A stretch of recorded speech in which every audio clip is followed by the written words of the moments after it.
If you've ever been stopped by DVSA, or what is now DVSA, and you've had your car gone through with a fine-tooth comb, your vehicle, your truck and trailer, your rigid vehicle, that's a class 2, or maybe you had a van that they went through, or a van and a trailer that they went through, and they've gone through it with a fine-tooth comb and found minute little problems with it, this is really going to piss you off. Here's a picture of the vehicle. And then we went through the MOT on it and found out that that vehicle, when it went in for MOT, didn't just fail a bit, fell quite a lot. Now this tells me that they're not doing their checks. These are the checks that they'll pull you over and prosecute you for. Now I've been stopped by them once many years ago, and they let me on my way. And a while back they went after tipper trucks, which is what we're driving at the moment.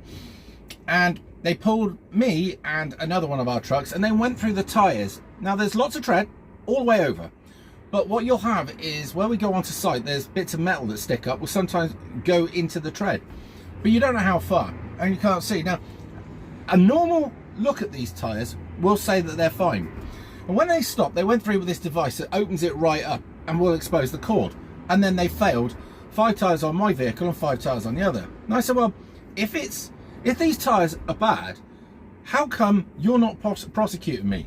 And how come it passed the MOT yesterday? Ah, he says, well, we've got a device that you and the MOT inspectors don't have that can expose this cord. I'm like, right. So anyway, a few weeks later, I'm in the garage. Now, DVSA like to be in control. Don't ever look at us in a bad way. We are the controllers. Now, I do admit that in some cases they do a good job when it comes to really overweight vehicles or vehicles with shit hanging off them. They've got to police that, I get that, but sometimes they're overzealous, power crazy wankers. Now I was in a petrol station and I've got an LED light on the front, and 99.9% of the time it works, and sometimes it won't. This particular time I've done my walk around checks, it's working fine, okay, can't find a fault with it, right? And it had turned itself off in this petrol station, right? So all the other lights are working fine, just this one. And I parked up, and this guy, who isn't in work yet, but he works for DVSA, he's driven around the vehicle, and the vehicle next to me, he's got fuck all to do with me, right? And the vehicle next to me had a brake light out. So he should have checked that, right? I get that. But he goes, don't you do your checks, hey? And he started swelling up. I went, mate, fuck off, like this. And he was like, because he used to people absolutely kowtowing to, right? And he started, I went, mate, do one quickly. And I let him know that I was in charge. He wasn't. I told him he wasn't working so he could fuck himself, but he's not used to that.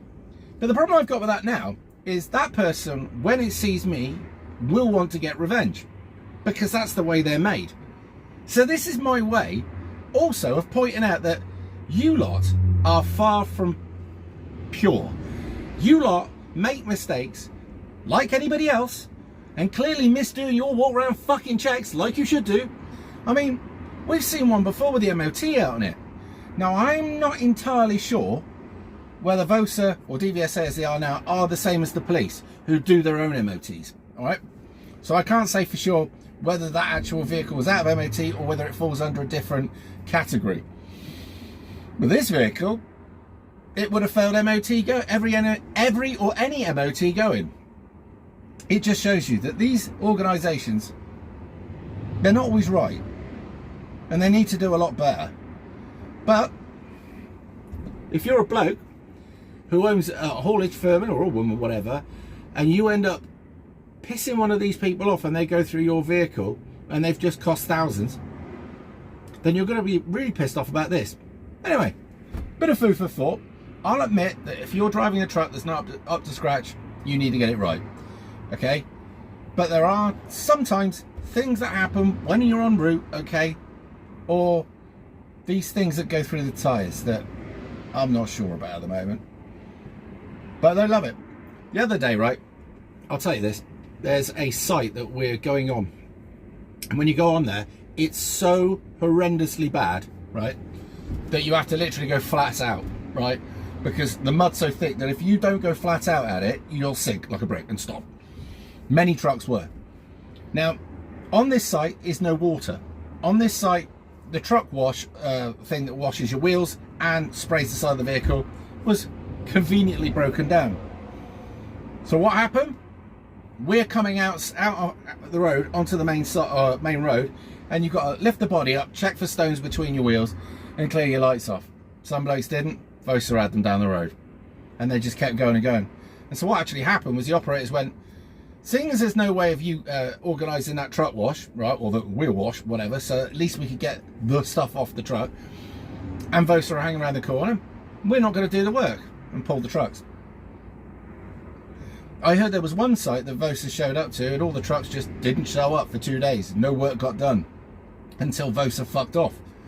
So some of this health and safety is needed, some of it counterproductive, and you need to get a happy medium. You know, nobody wants trucks driving around out there with the axles hanging off, or wet metal work about to fall off, or a wheel gonna come off, or any of that stuff. You got to go around, check your tread, check your wheel nuts, check there's no leaks, check your vehicle's not listing, check everything about the truck that you're capable of checking is right.